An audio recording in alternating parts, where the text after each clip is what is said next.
Ladies and gentlemen, welcome to the exciting world of sim racing as we bring you all the action of the Bootleg Racing League Street Stock Series.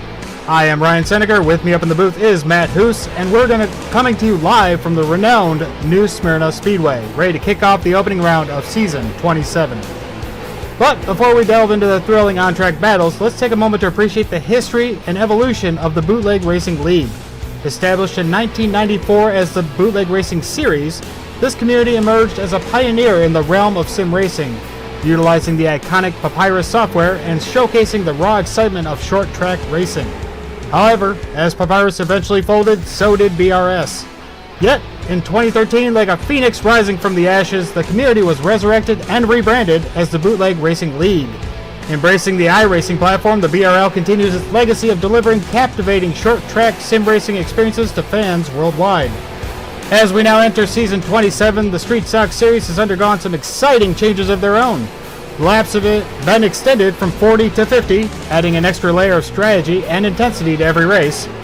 Gone are the fast repairs, meaning that drivers must exercise caution and precision throughout the entire event. Also, the thrill of the green-white checkered finish has been added, allowing for one attempt at a dramatic last lap pass for victory. Now, let's shift our focus to the hallowed grounds that is New Smyrna Speedway. This historic track, nestled in the vibrant state of Florida, has witnessed countless battles throughout its storied existence. With its tight turns and challenging banking, New Smyrna Speedway demands skill, precision, and nerves of steel from every driver who dares to tame its unforgivable corners. Dating back to 1967, this iconic half-mile oval has hosted a myriad of racing series, captivating fans with its unique charm. Known as the World Center of Racing during its early years, New Smyrna has nurtured the talents of many legendary drivers, serving as a proving ground for those who seek glory on short tracks of America. So, sim racing fans, get ready to witness the passion, determination, and fierce competition as the Bootleg Racing League takes on New Smyrna. As these virtual drivers battle it out, fueled by their love for the sport, let us come together and celebrate the rich history of sim racing, the indomitable spirit of the Bootleg Racing League, and the relentless pursuit of victory on the American short tracks.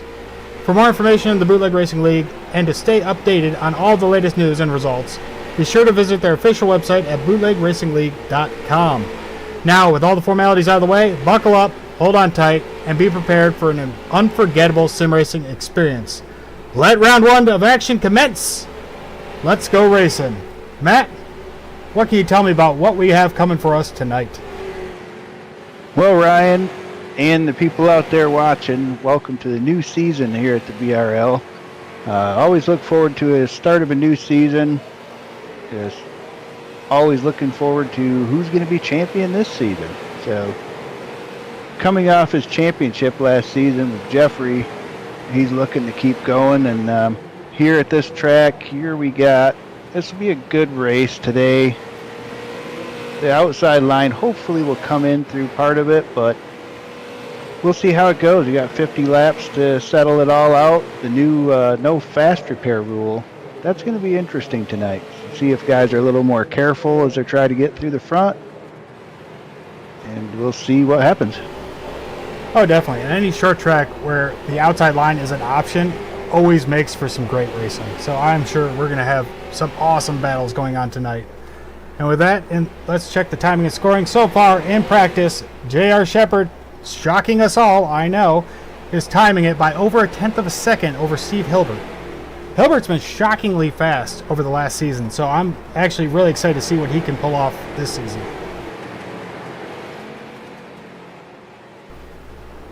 And with that, practice is officially over. The cars will now be reset, track will be reset, and we will grid up for your 50-lap feature event. I think the extra 10 laps is going to make a nice difference, too. Yeah, I think so. I think guys are might burn up their tires a little bit quicker here. Yeah, you can't just go all out like we used to last season. All right, on your pole, you have Joe Segala of Loose Lugs. Chris Davis to his outside with Team CDR. Row number 2 is Bruce Pearson and our last season champion, Jeffrey Harden. Row 3, J.R. Shepard with Tom Hilbert. Row 4 is Justin Walbring and Lewis Flowers, both rookies to the series last season. Then behind them, you have Brian Johnson, first night with the BRL tonight. Welcome, Brian. And alongside him, Steve Hilbert. In row number 6, Brendan Myers, longtime runner with John Wilson, one of our dirt guys who transferred over. Welcome. And rounding out the 13-car field, another rookie, first night with us, Marino Valente. Welcome, Marino. Yeah, Ryan, this could be a really interesting race here. When you look at this field, we got the new guys, we got veterans involved in here, we got all the changes that that BRL made to their series. So there's a lot of unknowns going into this race tonight. That's how I like my short track racing. Lots of unknowns. I want to see what happens. Coming around to take one more lap before the green, Joe Segala in control of your field. Bruce Pearson in the best seat in the house. Third position right behind your leader.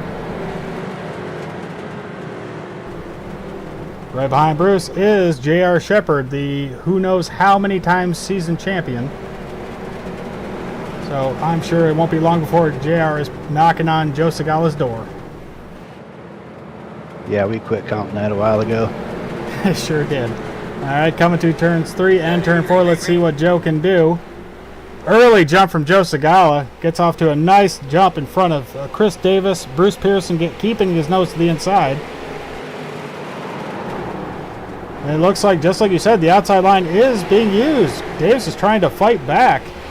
I didn't think it'd work that quickly. And J.R. Shepard ended up on the high side with Jeffrey Harden to his inside. A lot of early shuffling up front. And J.R. Shepard is making that outside work quite well, actually, as he is clearing ahead of Harden. So, yeah, you were not wrong about that outside lane. It is definitely doable, as we still have a side-by-side battle for the lead between Chris Davis and Joe Segala. Looks like Segala got a little loose there, giving the advantage to Davis.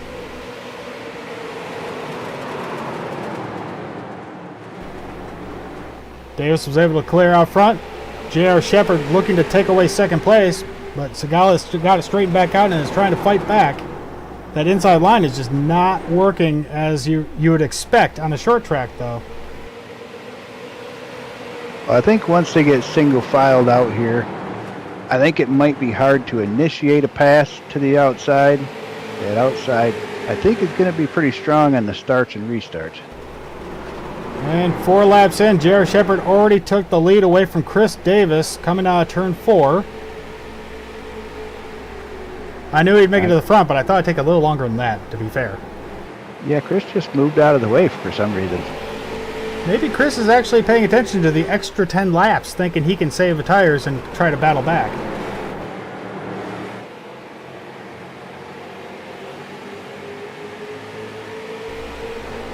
Jeffrey Harden was able to overtake Pearson for 4th place, getting back to his starting spot. And it looks like he's putting the pressure on Joe Segala now, going after 3rd. All of the field, all 13 cars are single filed out now, just like you predicted. So now we'll see what they can do when they have both lanes as an option. You know what I'm noticing here, Ryan, is I'm noticing these guys they're single filed out, and yeah, we're early in the race. But if you look at last season, there was guys making a lot of moves, diving in, trying to take spots away.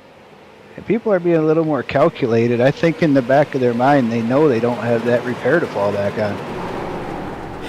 You think it's the fear of extended pit time that is kind of tempering their aggression as Harden goes low to get under Segala.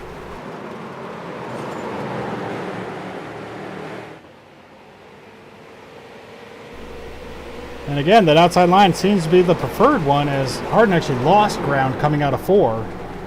It looks like he is going to make it work coming down the back stretch. So another successful move up for Jeffrey Harden.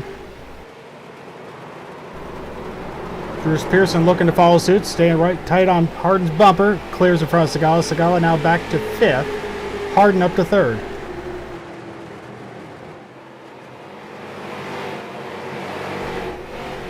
Looks like we have some action in the back. Tom Hilbert, Justin Walbring, Marino Valente all battling over essentially 11th place. So no matter where you look in the field, people want the next spot. They don't care where they're coming from.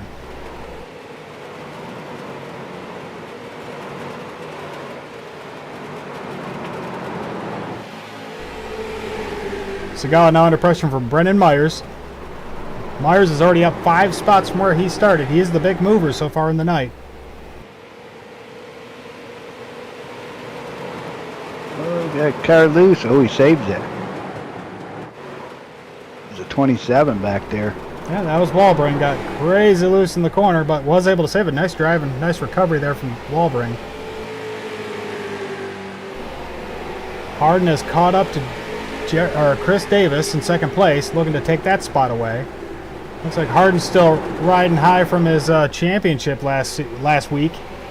Looks to continue that momentum forward. You know, typically, Ryan, I know these cars are loose. They tend to be a little loose here at this track. They seem to have the opposite effect. I'm not really sure why that is, but you notice guys struggle a little more with the pushiness at this track than they do with the back end trying to swap out.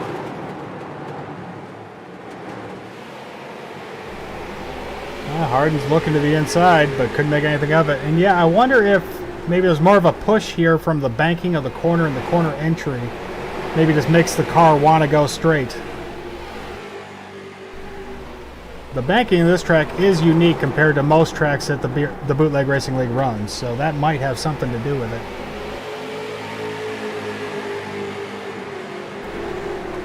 Brandon Myers, still our big mover, kind of fell off the bumper of Joe Segala. Segala securely in 5th place, now starting to pressure back on Bruce Pearson a little bit.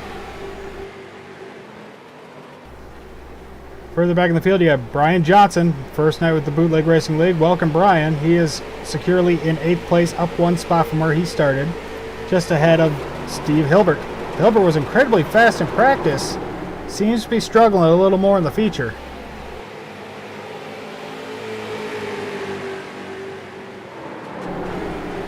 Harden looking to the inside of Davis one more time. Still not able to do anything with it. That momentum coming out of corner exit is just too much to get past at this point.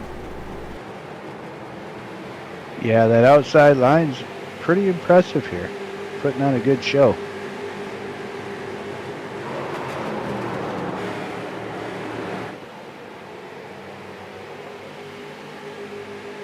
And I just noticed, meanwhile, while these guys are racing back here, JR's on a Sunday cruise up there 2 seconds ahead of the field.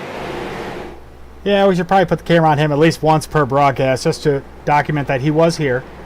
And there he is, all by his lonesome, coming down the front stretch. A 1.9 second lead on the rest of the field. He is just in a class by himself tonight.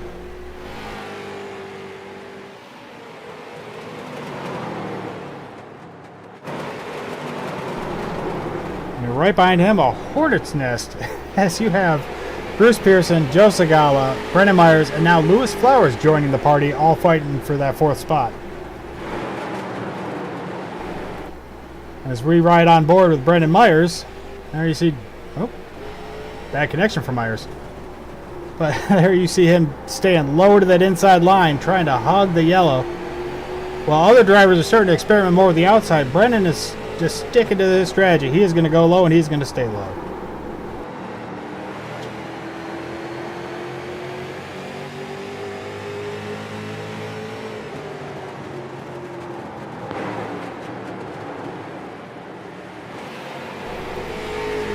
Harden still keeping the pressure up on Davis, but not able to make anything of it thus far. Davis kind of run a midline between the high and middle. That might be hampering Harden's progress more than he thought.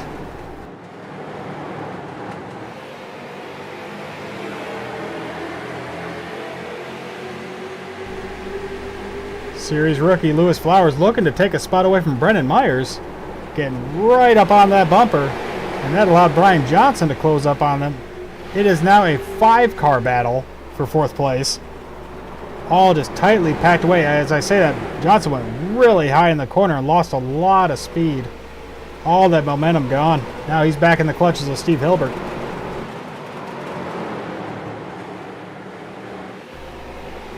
Brandon Myers is making the move to the inside of Joe Segala. Let's see if he can make the inside line work. Other drivers haven't been as lucky.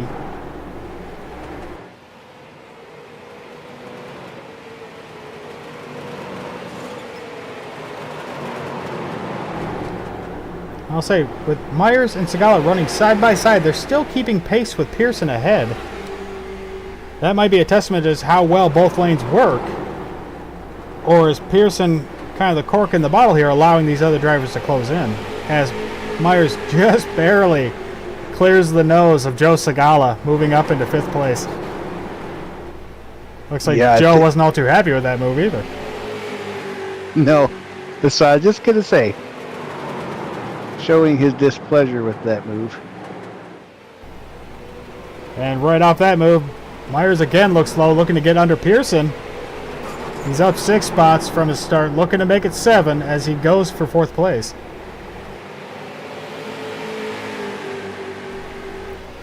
All this battling back here over 4th has let Jeffrey Harden just leave everyone behind. He now has over a 3-second lead on Brendan Myers and Bruce Pearson back there.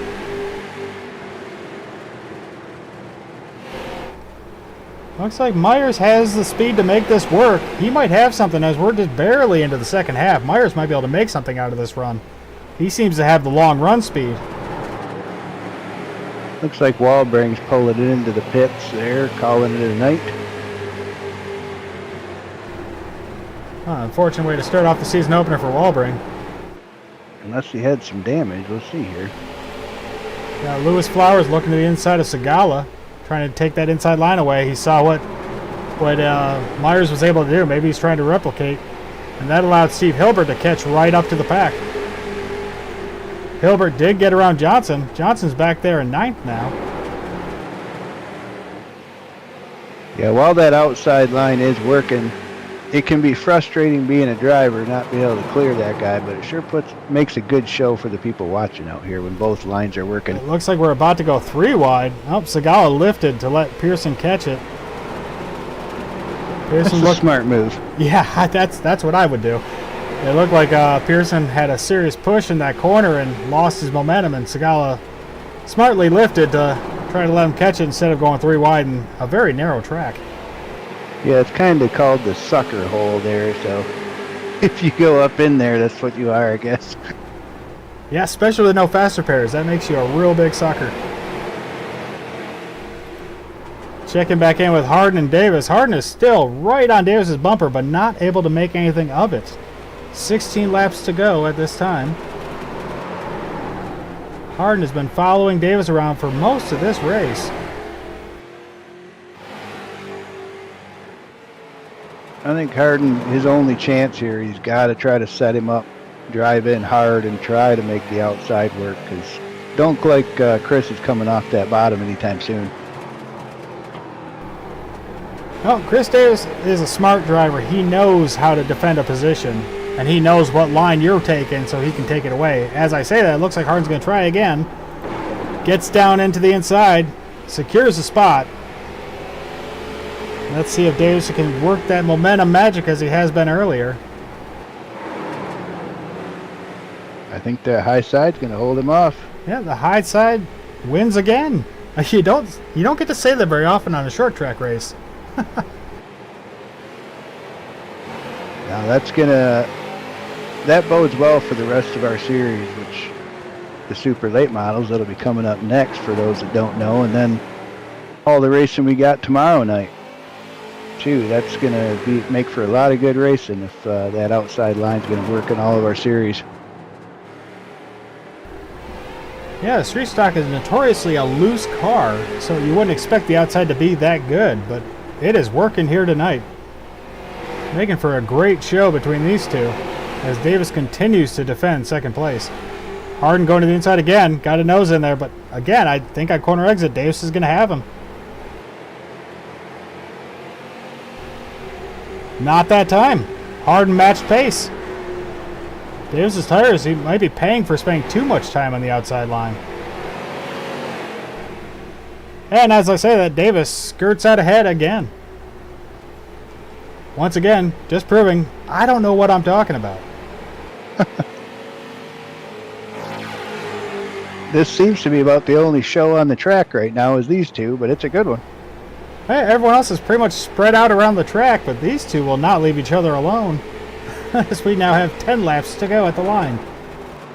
And yes, JR fans, if you are tuning in, he still is here, but he's a couple seconds ahead. So our camera can't see that far to actually get him. I think he's already lapped the parking lot a couple times.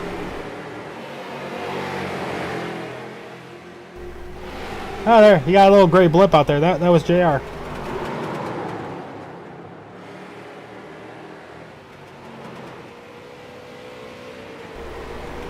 At this point, we have 8 laps remaining. I think Harden might be getting in the head, or the mindset that there's not much he can do to get around Davis if Davis does not want him to get around.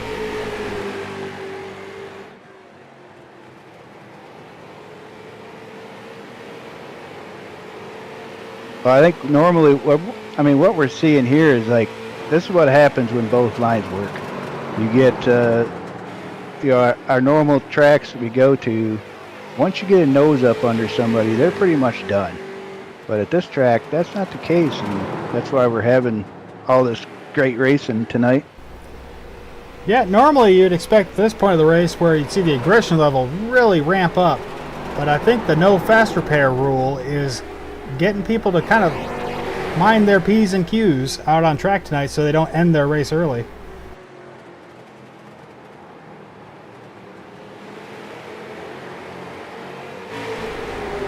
Looks like we have a little battle shaping up for 7th place between Hilbert, Johnson, Wilson, and Valente.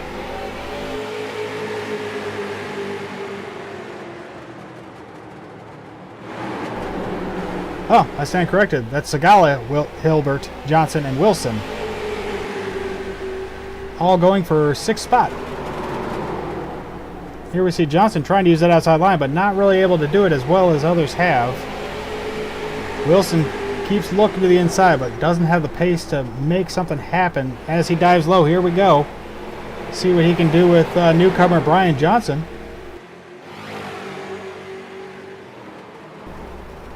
And it looks like, as I'm saying, that Steve Hilbert was looking to the inside of Joe, but couldn't quite get his nose there before the corner.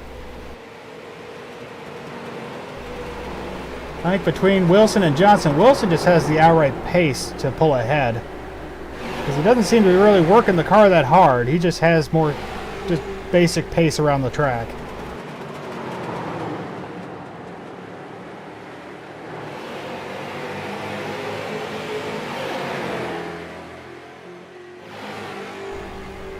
There you see J.R. Shepard up ahead, working through some lap traffic. That was Tom Hilbert going 1 lap down. He is now running 3 laps down.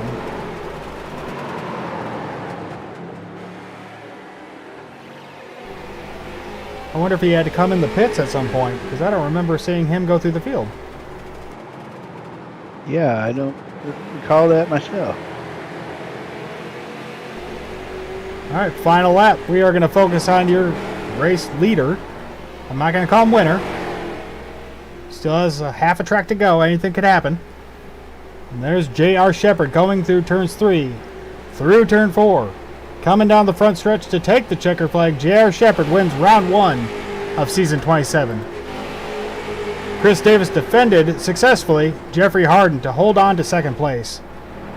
Brendan Myers is going to come home in 4th, and Lewis Flowers comes home in 5th. Good run for Flowers.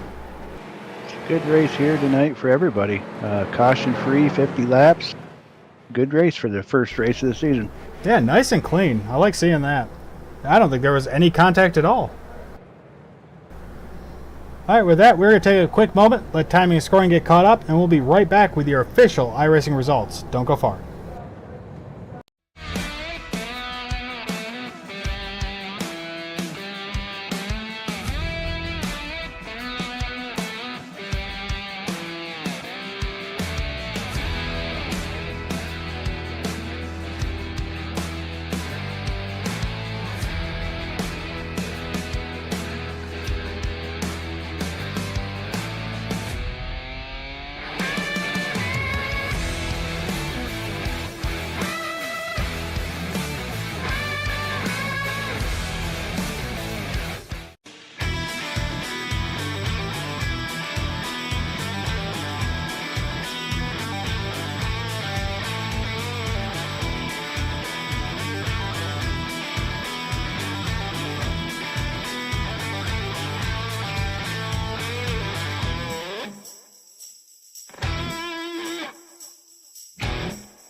And we're back. Here are your official iRacing results. We have J.R. Shepard coming home with the big checkered flag, up 4 spots from where he started. Good run from J.R.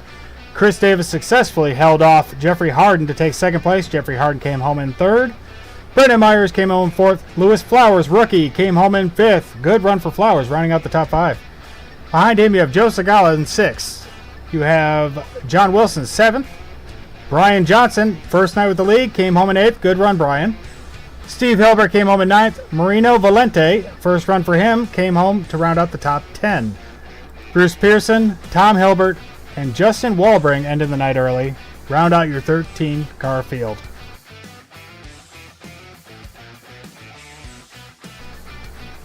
And with that, we have your race winner with us, J.R. Shepard. J.R., congrats on the win.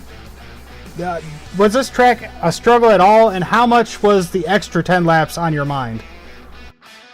This is one of my favorite tracks, to be honest with you, Ryan. It's fun to drive around here, especially in this street stock, because it's a little bit loose.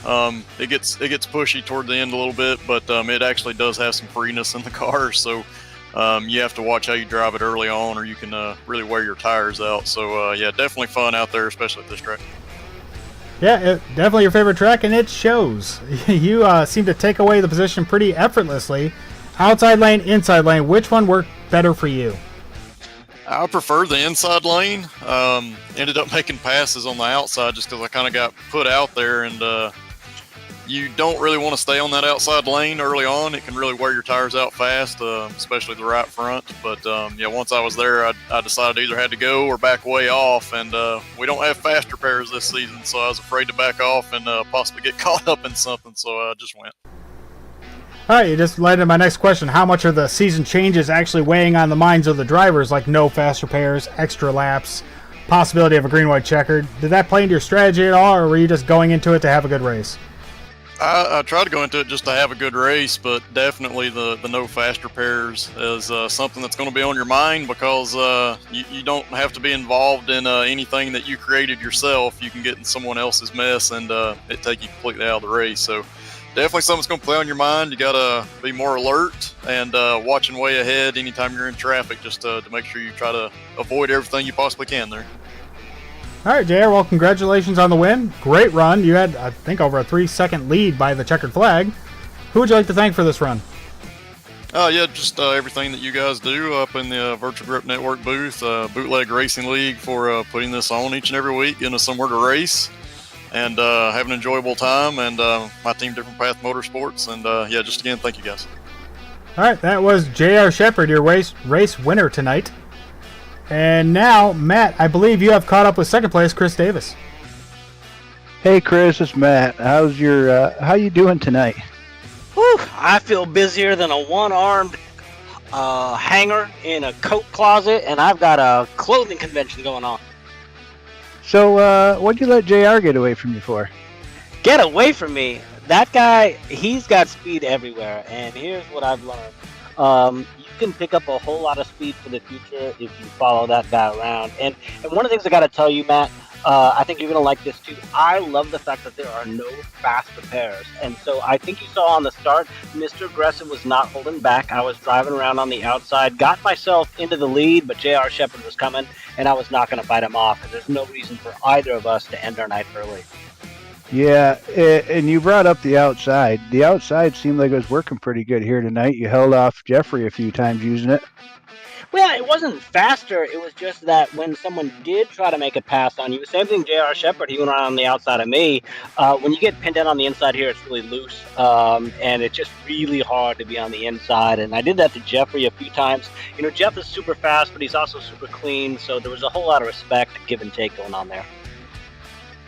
All right, Chris. Well, congratulations on your second place finish tonight. A good way to start off the season. Yeah, thank you very much. Before we go, a few people I'd like to thank. Mario's Mexican Meat Market. You might beat our prices, but you can't beat our meat. Paul's Plumbing. When your plumbing's number 2, we're number 1. And the rest is, I got to thank you and Ryan Seneca up there in the booth here tonight. Looking forward to joining Soup later with the super late models. I won't be racing, but I will be in the booth. Good luck to you tonight, Matt. And as always, thank you to the BRL.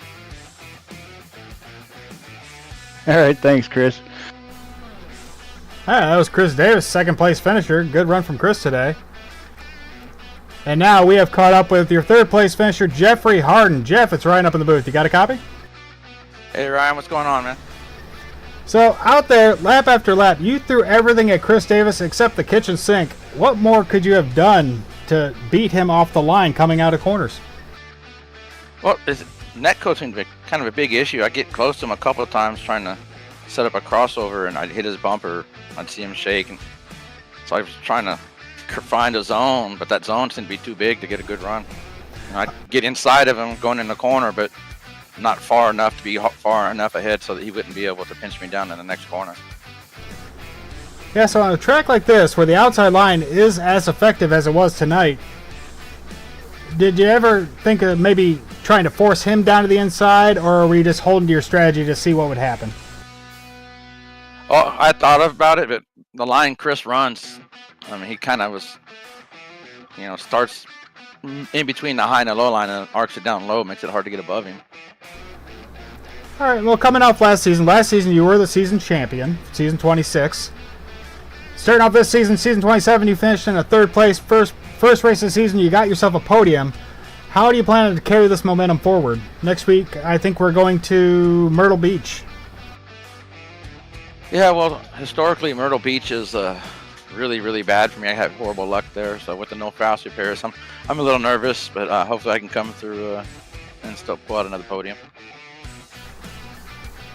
All right, Jeffrey, good to hear. Looking forward to seeing you Looking forward to seeing you run next weekend. Who would you like to thank for the third place finish tonight? I'd like to thank you guys up in the booth. I'd like to thank my beautiful wife, Brandy, over here making copies. And everybody out there watching, BRL, Lowell for throwing everything together, and my internet for holding up. Good to hear. Got to thank the internet. That was Jeffrey Harden, third place finisher tonight at New Smyrna Speedway. Sorry, I actually forgot the track name for a moment there. All right, with that, we're going to bring tonight's broadcast to a close. If you liked what you saw here tonight, we'll be back tomorrow evening for the debut of the all-new BRL Sportsman Series. This week kicks off with the Legends at 7 p.m. right here back in New Smyrna, and it's sure to be a good one. The Street Stock Series will be back in 2 weeks. I know I kept saying next week. In 2 weeks after the holiday weekend for round 2 on July 7th, so mark your calendars for that one. Everything you've seen and heard here tonight was made possible by the Skidder Creek Motorsports Group, home to the Bootleg Racing League, the GT Racing League, Thunder Ridge Racing, the Virtual Grip Network, and more. For more information, visit them over at skiddercreek.com. This has been a production of BRL TV, a broadcasting service aimed at giving up-and-coming commentators and directors a place to get their feet wet in the world of sim racing broadcasting. If you've ever wondered if you have what it takes to broadcast live races, this is your chance to get some experience without any pressure. If interested in getting in on the fun, visit bootlegracingleague.com to find out how. Now, from all of us up here in the BRL TV booth, myself, Matt Hoos, Lowell Jewell, until next time. And remember, life is a race, so go out there and make every lap count.